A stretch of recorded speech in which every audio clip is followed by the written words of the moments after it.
dari kelompok 9 yang beranggotakan saya sendiri, Eka Auliania Agustina, Nur Hidayah, dan Ubu Diati Solati Nurul Hikmah.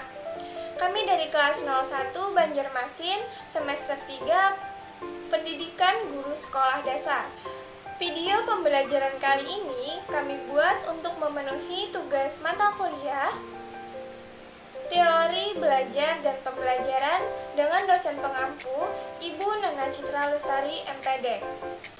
Materi yang dibahas kali ini yaitu teori belajar Van Hill dan aplikasinya. Pengertian teori belajar Van Hill. Teori belajar Van Hill adalah teori belajar tentang tahap berpikir siswa dalam pembelajaran matematika, khususnya materi geometri. Dengan diterapkannya teori belajar Van Hill, diharapkan siswa mampu bersikap aktif selama proses pembelajaran. Nah, itu tadi merupakan pengertian dari teori belajar Van Hill. Di sini saya akan menjelaskan apa itu Van Hill atau siapa itu Van Hill.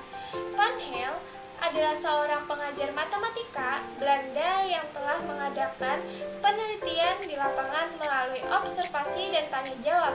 Kemudian, hasil penelitiannya ditulis dalam disertasi pada tahun 1954.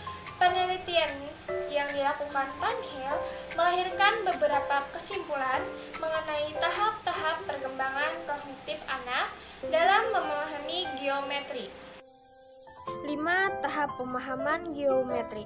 Van Hill dalam Ismail 1998 menyatakan bahwa terdapat 5 tahap pemahaman geometri, yaitu 1. Tahap pengenalan, 2. Tahap analisis, 3. Tahap pengurutan, 4. Tahap dedukasi, 5. Tahap keakuratan. Fase-fase pembelajaran geometri. 1. Fase informasi, 2. Fase orientasi, 3. Fase orientasi bebas, 4. Fase integrasi, 5. Fase eksploitasi. Implementasi teori belajar Van Hill dalam pembelajaran geometri. Agar topik-topik pada materi geometri dapat dipahami dengan baik, anak dapat mempelajari topik-topik tersebut berdasarkan urutan tingkat kesukarannya, dimulai dari tingkat yang paling mudah sampai dengan tingkat yang paling rumit dan kompleks. Mari kita perhatikan model pembelajaran pemahaman segi 4 menurut Van Hill. Segi 4 terdiri dari persegi panjang, persegi, jajar genjang, belah ketupat, layang-layang, dan trapesium. Sifat-sifat masing-masing bangun yang dipelajari pada skema berikut ini. Bisa kalian lihat skema pada PPT ini menunjukkan adanya segi 4. Di bawah segi 4 ada sembarang, trapesium, layang-layang, jajar genjang. Layang-layang ada belah ketupat, dan di bawah jajar genjang ada persegi panjang. Lalu di bawah jajar genjang dan persegi panjang adalah persegi. Begitulah skema segi 4. Assalamualaikum warahmatullahi wabarakatuh. Perkenalkan, saya Nur Hidayah, NPM 362056126. Di sini saya akan melanjutkan menjelaskan materi. Yang mana materi yang akan saya bacakan yaitu jenis-jenis segi 4. Yang pertama yaitu persegi yang mempunyai ciri-ciri keempat sisinya sama panjang dan keempat sudutnya sama besar. Yang kedua yaitu persegi panjang yang memiliki ciri-ciri sisi yang berhadapan sama panjang dan keempat sudutnya sama besar. Yang ketiga yaitu belah ketupat yang memiliki ciri-ciri keempat sisinya sama panjang dan sudut yang berhadapannya sama besar.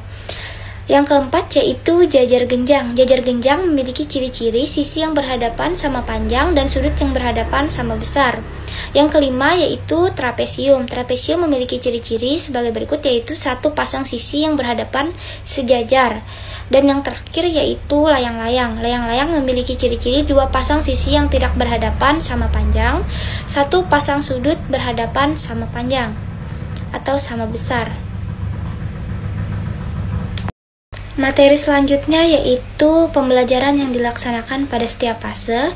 Yang pertama yaitu aktivitas yang dilaksanakan pada fase 1 atau fase informal, yaitu dengan memakaikan gambar bermacam-macam bangun segi 4, siswa diinstruksikan untuk memberi nama masing-masing bangun.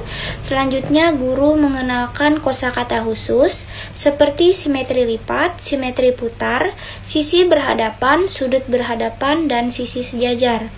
Terakhir yaitu dengan metode tanya jawab. Guru menggali kemampuan awal siswa. Yang kedua yaitu aktivitas yang dilaksanakan pada fase kedua atau fase orientasi. Siswa disuruh membuat suatu model bangun segi 4 dengan menggunakan model bangun tersebut serta kertas berpetak siku-siku. Siswa diinstruksikan untuk menyelidiki. Selanjutnya dengan menggunakan model bangun datar, siswa diminta untuk melipat model bangun tersebut. Kegiatan ini dimaksudkan untuk menemukan sumbu simetri. Selanjutnya, siswa diinstruksikan untuk menyelidiki banyaknya sumbu simetri yang dimiliki oleh suatu bangun. Atau bisa juga dengan melipat model tersebut pada diagonalnya, kemudian menempatkan yang satu di atas yang lain. Siswa diminta untuk menyelidiki banyaknya pasangan sudut berhadapan yang besarnya sama. Selanjutnya, memotong pojok yang berdekatan, kemudian menempatkan salah satu sisi potongan pertama berimpit dengan salah satu sisi potongan yang kedua. Siswa diminta untuk menyelidiki apakah sudut yang berdekatan membentuk sudut lurus. Dan yang terakhir yaitu siswa diminta untuk memotong semua pojoknya dan menempatkan potongan-potongan tersebut sedemikian sehingga menutup bidang rata. Selanjutnya, siswa diminta untuk menyelidiki apakah keempat sudut itu membentuk sudut putaran. 3. Aktivitas yang dilaksanakan pada fase 3 atau fase penjelasan. Siswa diberi bermacam-macam potongan segi 4. Mereka diminta untuk mengelompokkan segi 4 berdasarkan sifat-sifat tertentu, seperti segi 4 yang mempunyai sisi sejajar, segi 4 yang mempunyai sudut siku-siku, dan segi 4 yang mempunyai sisi sama panjang. Yang keempat yaitu aktivitas yang dilaksanakan pada fase 4 atau fase orientasi bebas. Dengan menggunakan potongan segitiga, siswa diminta untuk membentuk segi 4 dan menyebutkan nama segi 4 yang telah terbentuk. Yang kelima atau yang terakhir yaitu aktivitas yang dilaksanakan pada fase 5 atau integrasi. Siswa dibimbing untuk menyimpulkan sifat-sifat segi 4 tertentu, seperti sifat persegi adalah titik-titik, sifat persegi panjang adalah titik-titik, sifat belah ketupat adalah titik-titik-titik, sifat jajar genjang adalah titik-titik-titik, sifat layangan adalah titik-titik-titik, dan sifat trapesium adalah titik-titik. Jadi, pada fase ini siswa diminta menyimpulkan sendiri apa yang telah mereka pelajari tadi, yaitu sifat-sifat dari segi 4.